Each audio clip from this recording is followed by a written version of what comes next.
Good day and welcome to Commerce Today. My name's Darren and I'm excited to be with you. And as always, my sidekick in arms here, Josh Warren. So Josh, how are we doing today? Doing pretty good.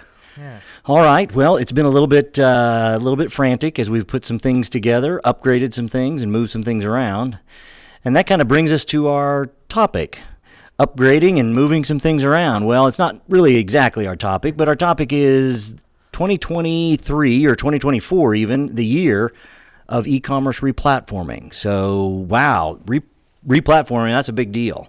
It is. I was kind of surprised, actually, to see that so many companies are planning on replatforming this year. It's a report out of Digital Commerce 360 that we're going to be citing a lot today. And 1 in 4 e-commerce companies are planning to switch platforms this year.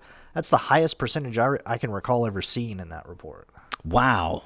1 in 4. So 25% that we look at. So, all right. Well, I guess as we're looking at this, what prompts companies to want to replatform? Because we're not talking about, hey, I threw a website together and maybe I got, whatever, free something and I can sell stuff.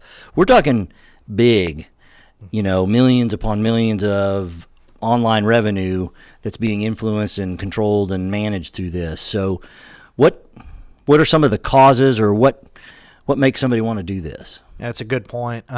These projects aren't cheap, and I do feel like sometimes there's companies out there that replatform just to replatform, which is not fun. But I see that even in this report, and they said that a lot of the respondents said that they have to move to the cloud. They want to move to the cloud. A whole lot of other respondents said we have to move out of the cloud. We got to get out of the cloud. So it's like, okay, we're kind of running in circles here. The most common reason, though, was a really specific. It caught my attention. It was that they want to find commerce software adapted for us, i.e. the e-commerce merchant, and hosted externally in a single tenant environment. I'm like, wow, that's real pretty specific. Yeah. And we'll dive into that here in a little bit, because that was a very specific statement.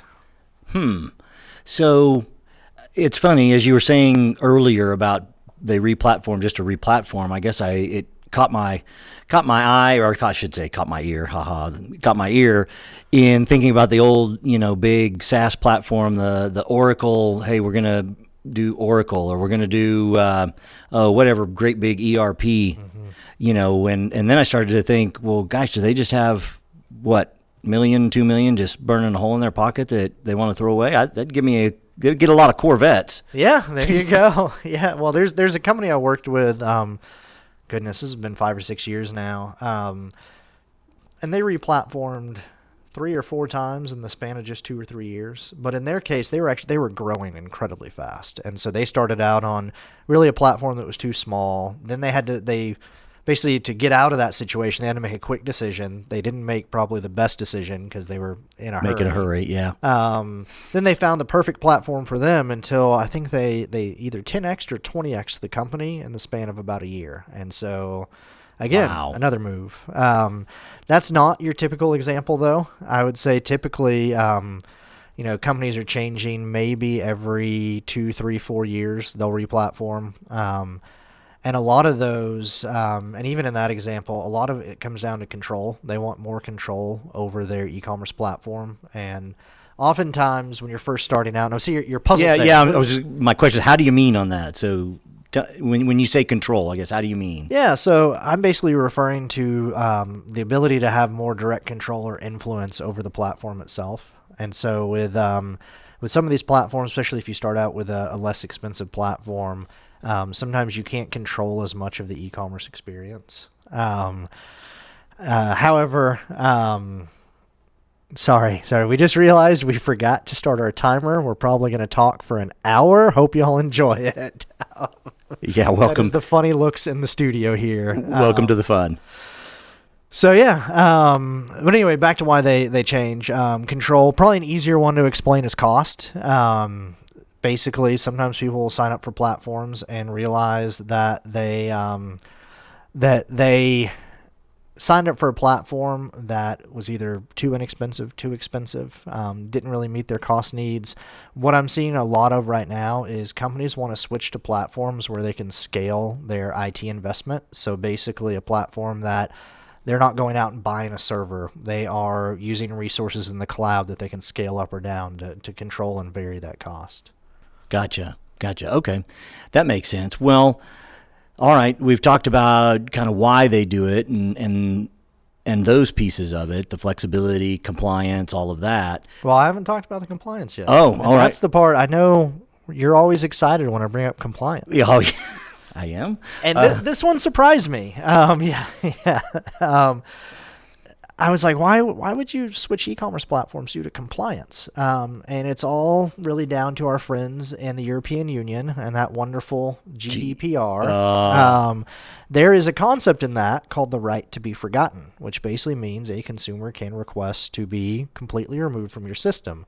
Well, some of the older e-commerce platforms, if you go in and try to do something to forget a previous customer, you start breaking the database. You start having problems. They just weren't designed for that. And Wow. this kind of goes back even to that flexibility. These platforms were very rigid, and so they break when you do that. And so especially as California, now some other states start implementing more privacy regulations similar to GDPR, we're starting to see some concern there of moving off of some older platforms that struggle with that. Interesting. So yeah, that makes sense. Well, and that goes along with the flexibility. What about the speed? How much difference is there in the speed pieces? Yeah, I mean, you talk to a salesperson, and sorry, this episode, the next episode, I may beat up a little bit on salespeople. I love y'all. Y'all are great people. We all need you. But you talk to the salesperson and just about any platform. They have the fastest platform there is. But realistically, some of these older platforms were built definitely before headless or PWA technology existed. A lot of them were built before Google's Lighthouse performance metrics were available and kind of a thing that Google is using. So there's just newer platforms that really account for modern approaches to performance and speed better than some of the older platforms. And again, sometimes that may not matter. You're a smaller business or you have kind of a simple setup for your e-commerce experience, or if you just have customers like, I know in B2B, especially initially in B2B e-commerce, people would say, "Oh, it's okay if it's kind of slow because they have to buy from us," which is not the best attitude to have. Yeah. But sometimes that's not the biggest concern, especially if you had just launched your first e-commerce experience, and then it might be later that you realize, oh wait, we need to look at a platform that provides a little bit better speed. Gotcha. Well, okay. Out of all of this, what's the right e-commerce platform to move to? The $1 million question. There is one e-commerce platform that is the perfect one for everyone, and that is the platform that is sold by whatever salesperson you're talking to. Sorry, I love y'all. Wow, he'll be here all day, folks. Yeah, so. I'm going to owe some people some drinks at my next industry conference, I think. But no, I'm poking fun at it, but it really is true that so often in the pursuit of winning a deal, we can get a little overzealous and tell people, hey, we have the perfect solution for you. There is no one-size-fits-all perfect e-commerce platform for every single business. And I would say even as your business grows, what was the perfect platform for you a few years ago may not be anymore. So you really want to look at a few different criteria and kind of know what's important to your business. I was talking a minute ago about speed, and for some businesses, speed and performance is the number one thing they want to focus on. That's going to be maybe a different platform decision than if they want to focus on, okay, I want the most flexible platform I can find, for instance.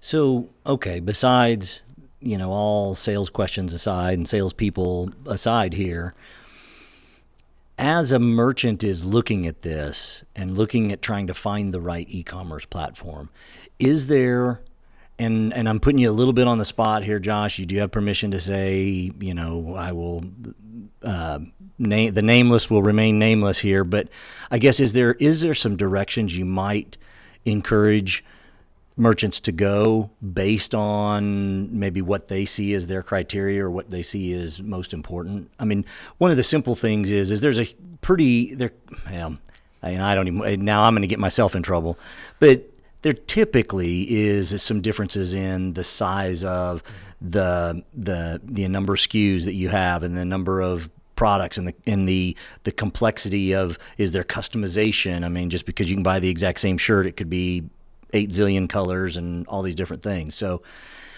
are there some, I guess, how would you characterize those category or those criteria for a merchant? Yeah, it's tough because there's not like one. There's not a platform that I would say if your answer is speed is the most important, then you must go here, especially since there's usually going to be 2 or 3 different factors and there's so many different combinations. I will say though that assuming you're kind of a mid-sized business, you're not the smallest startup and you're not, Walmart, there's kind of a sweet spot. And if we have any listeners from Walmart, sorry, no disrespect. There's kind of a sweet spot with e-commerce platforms in that the smallest, least expensive platforms, it's true that you get what you pay for. They're a great place to start, but lots of times they don't have the kind of flexibility that you need as you grow. But the biggest platforms sometimes have almost too much flexibility, right? Or they're too big. They're complex. They cost a lot more to implement. And so I would say usually that I guess you could almost call it the mid-market of e-commerce solutions that's the group we usually end up recommending the most. And then thinking of recommendations, and this is where I need the flag waving behind me or something. But I've talked before on this podcast about how freedom is important to me. Back in the open source episode, I kind of went on a little bit of a rant about freedom.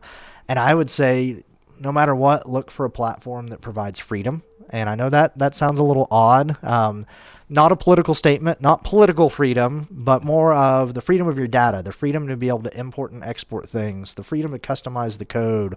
A big one lately is the freedom to select your own technology providers. So being able to tie into the vendors that you want to tie into and not just the ones that maybe your platform they come with or whatever. Yeah.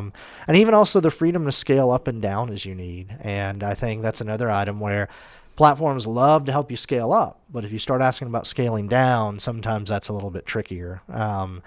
So that's really freedom really is the first thing I would look at for any merchant. And you might be saying, wait, don't all the platforms provide freedom? But they don't.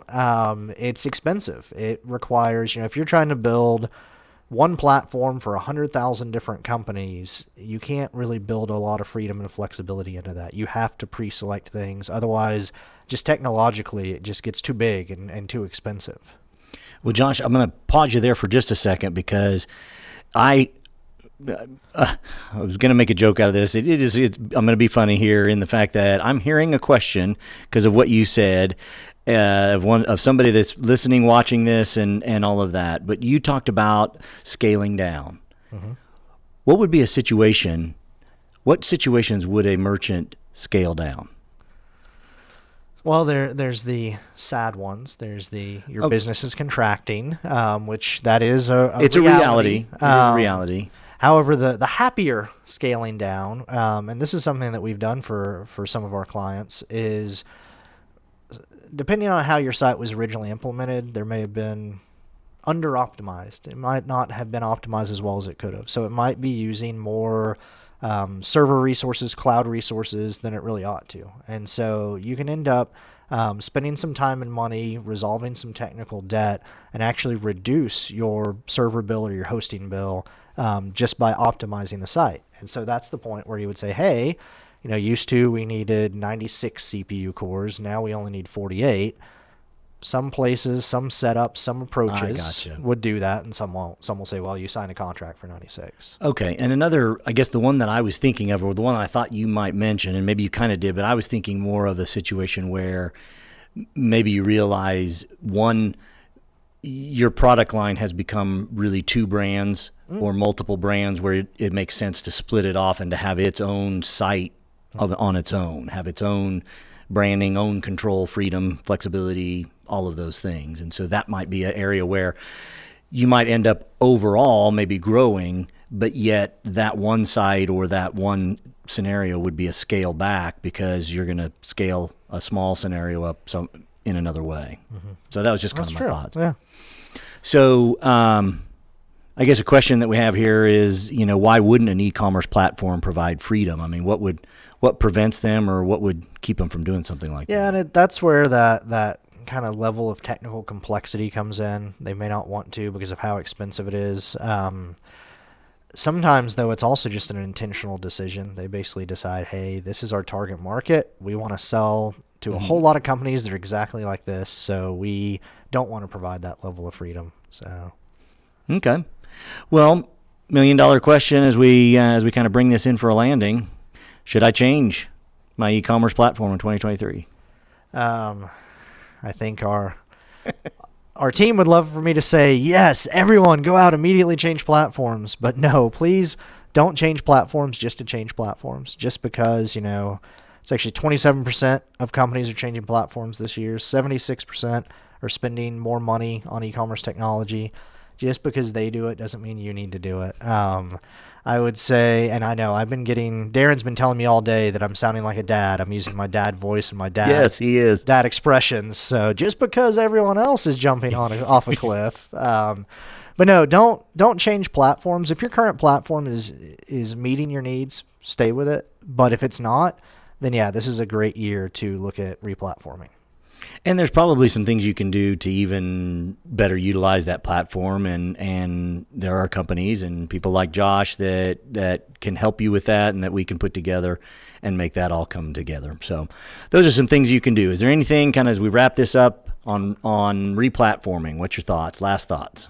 No, just appreciate y'all hanging in there with us. I guess now is as good a time as any to share that we have been doing video versions of the podcast. So if you're listening to this via audio, when we mentioned the studio and all, and some of the changes lately, we are hitting our stride with broadcasting and actually live streaming this out to the audience on a number of platforms. So we'll get some information into the show notes of where you can find the streams if you're so inclined in joining us that way.